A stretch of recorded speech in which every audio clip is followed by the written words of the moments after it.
pas toujours facile de choisir ses buses.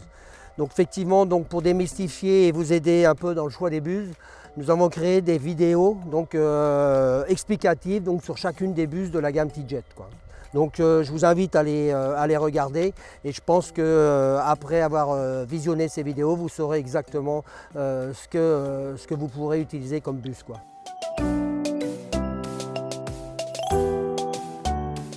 Donc la TTI, c'est une buse induction donc, qui est destinée évidemment donc, aux applications avec des exigences donc, de limitation de dérive. Sachez que toute la gamme des bus TTI, donc tous les débits sont homologués à plus de 90% de limitation de dérive, quoi. Donc c'est vraiment une buse je dirais destinée donc, aux applications de produits racinaires, puisque là on ne va pas rechercher obligatoirement une belle homogénéité de répartition. Donc on est vraiment, donc, j'irai dans l'univers des très grosses gouttes.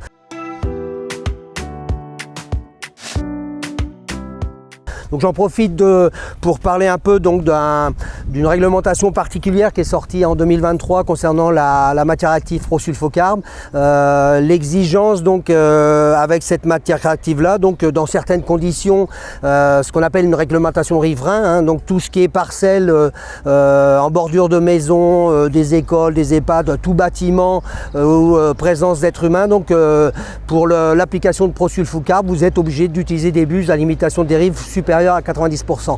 Donc c'est vrai que le choix est restreint pour ce genre de bus là, et la TTI donc dans la gamme T-Jet en fait partie, donc tous les débits sont homologués 90% et au-delà. Donc TTI c'est la turbo T-Jet induction, elle va s'utiliser donc entre 4 et 7 bars. Bon, mon conseil, moi personnellement, si vous pouvez travailler entre 4 et 5 bars, c'est là qu'on a une optimisation donc de la taille de goutte. Sachez quand même que pour les applications prosulfocarbe, donc les homologations sont faites à moins de 3 bars, elles sont faites à entre 1,5 et 3 bars en fonction des débits. Et donc soyez vigilants par rapport à cette réglementation prosulfocarbe, quoi.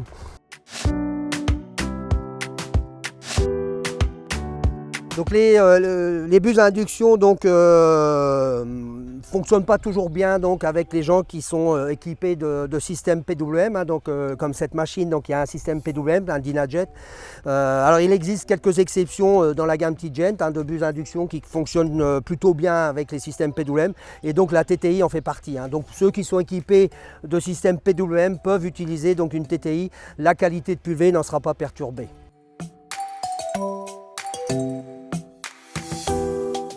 Et dernière chose, la TTI, vous voyez, donc c'est une buse qui est assez compacte.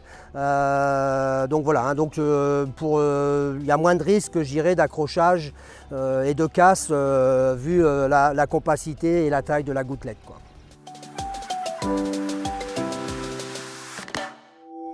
De plus, on a créé une plaquette technique, donc on aborde je dirais, le sujet de la pulvée, la qualité de pulvée, la taille des gouttes, la dérive, comment gérer le phénomène de dérive. Donc si vous êtes intéressé par ce petit livret, donc il est bien évidemment, on peut vous l'envoyer en version papier, mais il est aussi téléchargeable, il n'y a pas de souci, quoi. Donc je vous invite vraiment donc à récupérer ce document, parce qu'il est vraiment source d'informations techniques et ça vous aidera effectivement à mieux raisonner votre pulvérisation demain, quoi.